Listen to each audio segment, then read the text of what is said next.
Corona के सबसे ज्यादा मरीज पंजाब से सामने आ रहे हैं। वहां पिछले 24 घंटों में कोरोना के करीब 1850 मरीज मिले हैं और 38 लोगों की मौत हो गई। कोरोना के बढ़ते खतरे को देखते हुए राज्य की कैप्टन अमरिंदर सिंह सरकार ने रूपनगर जिले में रात 11 बजे से सुबह 5 बजे तक का नाइट कर्फ्यू लगा दिया है। इस तरह राज्य के 9 जिलों में अब तक नाइट कर्फ्यू लगाया जा चुका है। जिन जिलों में नाइट कर्फ्यू लगाया गया है उनमें मोहाली, फतेहगढ़ साहिब, पटियाला, जालंधर, कपूरथला, नवाशहर, होशियारपुर, लुधियाना और रूपनगर शामिल हैं।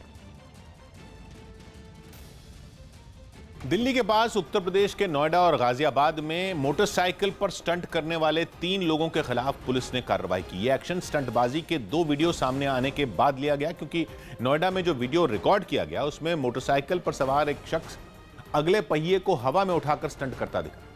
वो यही नहीं रुका, उसने थोड़ी दूरी पर जाकर मोटरसाइकिल के पिछले पहिए को हवा में उठा लिया। उसके बाद वो रॉन्ग साइड पर यू टर्न लेकर वापस आया और फिर स्टंट दिखाया। जिस वक्त वो स्टंटबाजी कर रहा था, सड़क पर हल्का ट्रैफिक भी दिखा।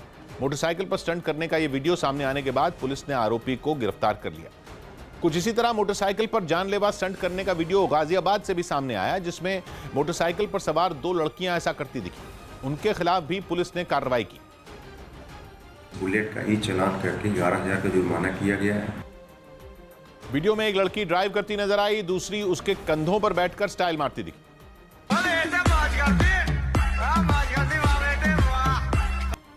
सामने आए वीडियो में दोनों लड़कियां किसी जिम की टी-शर्ट में दिखाई दी। इस बीच इन लड़कियों के स्टंट के कुछ और वीडियो भी सामने आए, जिनमें दोनों ने इसी तरह खतरनाक स्टंट किए। एक वीडियो में एक ही लड़की दिखी जो कि ऑडी कार में सवार थी, लेकिन इस दौरान उसके हाथ में एक हथियार दिखा।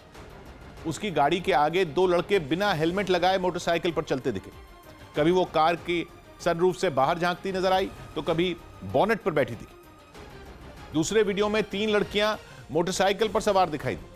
इनमें जो लड़की ड्राइव कर रही थी वो बीच बीच में अपने दोनों हाथों को हवा में लहराती रही। इस दौरान तीनों में किसी ने न तो हेलमेट लगाया था, ऊपर से 2 की जगह 3 लड़कियां मोटरसाइकिल पर बैठी थी। जैसे ही ये वीडियो सामने आए, पुलिस हरकत में आ गई, जिसके बाद इन लड़कियों ने भी अपनी सफाई दी। में एक बेटे ने अपनी मां को इतनी जोर से थप्पड़ मारा कि उनकी मौत हो गई।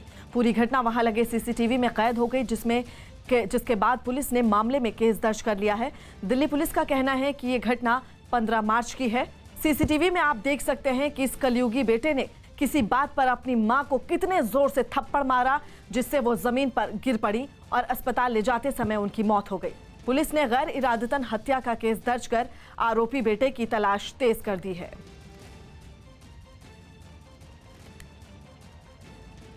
बंगाल के पुरुलिया में बीजेपी के रथ पर हमला हो गया, जिसका आरोप बीजेपी ने टीएमसी पर लगा दिया। विधानसभा चुनाव के लिए राज्य में पार्टी का धुआंधार प्रचार चल रहा है, लेकिन बीजेपी के प्रचार अभियान में उस समय खलल पड़ गया जब पुरुलिया में उसके एक रथ में तोड़फोड़ की गई। जिन लोगों ने बीजेपी के रथ को निशाना बनाया, उन्होंने उसे घेर लिया और तोड़फोड़ करने लगे। इस बीच वहां मौजूद पुलिस ने हालात संभालने की कोशिश तो की, लेकिन ऐसा लगा कि हमला करने वालों पर उसका बस ही नहीं चला, क्योंकि उसकी मौजूदगी में रथ पर पत्थर फेंके गए, जिसके बाद उसका शीशा चकनाचूर होकर सड़क पर बिखर गया। आरोप है कि पुरुलिया में टीएमसी सांसद अभिषेक बनर्जी की सभा में आए लोगों ने बीजेपी का रथ रास्ते में रोका और हिंसा की। टीएमसी के सभा पे आए थे वो कर्मी समर्थक, वो सपोर्टर, वो लोग जा रहे थे। उनमें से कोई एक पहले बस के ऊपर आके तोड़फोड़ किया। इस हमले में रथ के ड्राइवर को भी चोट आई।